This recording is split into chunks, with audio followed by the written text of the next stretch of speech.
बहुत ही सेटिस्फेक्शन का विषय है कि करीब करीब 60 किलोमीटर्स में हाई स्पीड के बुलेट ट्रेन के पिलर्स ऑलरेडी कंस्ट्रक्ट हो चुके हैं वापी से अहमदाबाद के बीच में। ऑलमोस्ट 60 किलोमीटर्स पिलर्स बन चुके हैं। ऑलमोस्ट 170 किलोमीटर्स फाउंडेशन बन चुकी है। साथ के साथ रिवर्स पे जो ब्रिज बनाना है वो ब्रिज का काम तेजी से चल रहा है। सारे के सारे स्टेशंस बुलेट ट्रेन के इतना तेजी से काम चल रहा है, इतना तेजी से काम चल रहा है, आप जाके देख के आइए, आपको भी खुशी होगी, सेटिस्फेक्शन होगा। और मुझे लगता है कि 2026 में हम भारत में पहली बुलेट ट्रेन चला लेंगे। 2026 हम मान के चले, लेकिन महाराष्ट्र की तरफ से आपको पूरा सपोर्ट मिल पा रहा है? महाराष्ट्र की पब्लिक तो चाहती है बुलेट चले, और सरकार जिस दिन चाहेगी उस दिन महाराष्ट्र में भी काम चालू कर लेंगे। सरकारों के तो वही लोग हैं जो कभी आपके सहयोगी होते थे।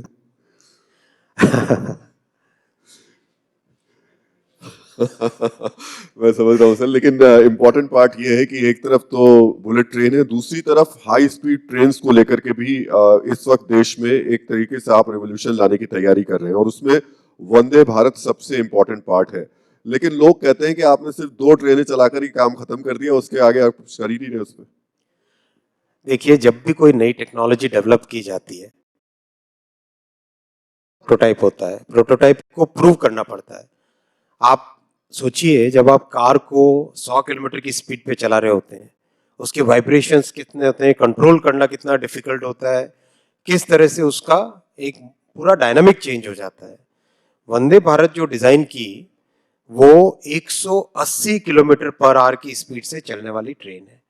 ऐसी ट्रेन को चलाना, डिजाइन करना कंप्लीटली भारत में डिजाइंड है ये। और सबसे डिफिकल्ट काम होता है पावर इलेक्ट्रॉनिक्स, व्हीकल कंट्रोल और व्हीकल डायनामिक्स। इन सब पे एक बार इस टेक्नोलॉजी को हमने मास्टर कर लिया तो उसके आगे जाना बहुत आसान होता है। 2 ट्रेन जो चल रही है अभी, करीब 2 साल 2.5 साल से चल रही है, एब्सोल्युटली फ्लॉलेस ऑपरेशन है। और अब उसका वर्जन 2 अगस्त में रोल आउट होना चालू होगा। हर महीने 4, 5, 6 ट्रेन, 7 ट्रेन फैक्ट्री से निकलेगी, और अगले साल के 15 अगस्त तक, 2023 के 15 अगस्त तक 75 ट्रेन निकल चुकी होंगी। उसके आगे आने वाले पीरियड में उसका वर्जन 3, वर्जन 1, वर्जन 2, वर्जन 3 निकलेगा, जो कि 200 किलोमीटर पर आवर की स्पीड का होगा। आप देखो, बुलेट ट्रेन की जो टेक्नोलॉजी है वो 200 से 300 के बीच की टेक्नोलॉजी है, राइट? उस रेंज की टेक्नोलॉजी है। सो 200 की जो स्पीड की ट्रेन निकलेगी, that will be a train which becomes a technology platform for the next bullet. तो ये एक बहुत ही थॉट आउट, बहुत ही सोचे समझे तरीके से, मेथोडिकल वे में दुनिया भर में हमारे यहाँ से रेलवे के एक्सपोर्ट्स हो, ये सोच के आगे बढ़ रहे हैं। तो वंदे भारत तो 400 के आसपास आपको बहुत जल्दी दिखाई देगी। अगले 2-3 वर्षों के अंदर अंदर देश के कोने कोने को, प्रधानमंत्री जी ने संकल्प दिया है, देश के कोने कोने को वंदे भारत से जोड़ेंगे। स्टेशन डेवलपमेंट हमें हमारी ग्राउंड रियलिटी के हिसाब से करना चाहिए। इसी थॉट प्रोसेस के साथ शुरू में 2-3 एक्सपेरिमेंट्स किए गए। गांधीनगर स्टेशन रीडेवलप किया एक प्रकार के एक्सपेरिमेंट से। भोपाल में किया रानी कमलापति स्टेशन, उसको दूसरे तरीके से किया गया। बेंगलोर में जो बाइपनली स्टेशन है उसको एक तरीके से किया गया। इन तीनों से जो लर्निंग्स आई, उस लर्निंग्स के बेसिस पे अब rapidly we are moving forward. As on today 42 stations के टेंडर ऑलरेडी हो चुके हैं और टेंडर्स अवार्ड हो चुके हैं।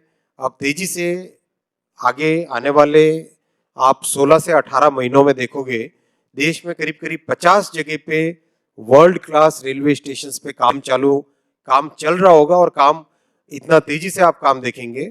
और साथ ही साथ करीब करीब 350 स्टेशन का शहर के साथ इंटीग्रेशन के लिए, क्योंकि प्रधानमंत्री जी का विजन ये था कि station has to become an integral part of the city's economy, शहर की इकोनॉमी के साथ एकदम जुड़ जाए और शहर का एक केंद्र बिंदु बन जाए। तो इस भावना के साथ सब जगह मास्टर प्लान बन रहे हैं। 350 के आसपास स्टेशन के मास्टर प्लान अगले 1.5 साल के अंदर अंदर रेडी हो जाएंगे। तो आने वाले 4-5 वर्षों में आप देखोगे रेलवे स्टेशन, वैसे भी आज रेलवे स्टेशन पहले से बहुत साफ सुथरे हैं, बहुत बेहतर है। लाउंजेस देखो, सब जगह मैं जहां भी जाता हूँ, टॉयलेट्स देखो एकदम नीट एंड क्लीन होती है। जहां भी जाता हूँ लोगों से एक ही क्वेश्चन पूछता हूँ और हर कोई कहते हैं कि स्टेशन बहुत साफ सुथरे हैं, बहुत नीट एंड क्लीन है, कहीं पे कोई गंदगी दिखाई नहीं देती, ऐसा लोग बोलते हैं, ऐसा पैसेंजर्स बोलते हैं।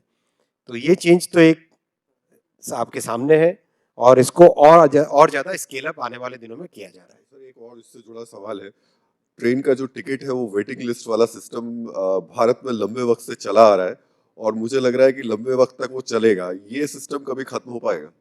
देखिए डिमांड और सप्लाई में बहुत बड़ा, ये देखो ना आप, 50-60 वर्षों तक रेलवे में इन्वेस्टमेंट कितना किया। रेलवे में 50-60 वर्षों तक प्रैक्टिकली बहुत ही मिनिस्क्यूल इन्वेस्टमेंट किया गया। 2014 से पहले रेलवे में इन्वेस्टमेंट साल का होता था 40-45 हजार करोड़। इतने बड़े नेटवर्क में 40-45 हजार करोड़ के इन्वेस्टमेंट से कुछ भी नहीं होता, मेंटेनेंस हो पाती है, नया कुछ डेवलप नहीं हो पाता। मोदी जी ने पहले आके उसको डबल किया, 45 हजार को 90 हजार के आसपास लिया। पिछले साल 1,07,000 करोड़ पे इन्वेस्टमेंट लेके आए। इस साल के लिए टारगेट दिया हम लोगों को 1,37,000 करोड़ का इन्वेस्टमेंट। जब तक इन्वेस्टमेंट नहीं होगा तब तक ये सब चीजें सुधर नहीं सकती।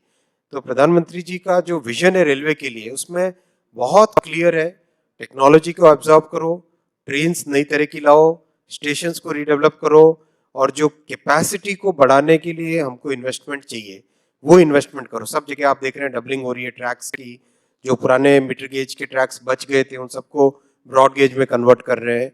नया एक सिग्नलिंग ट्रेन कंट्रोल सिस्टम कवच लेके आए, इलेक्ट्रिफिकेशन करीब करीब कंप्लीट हुआ।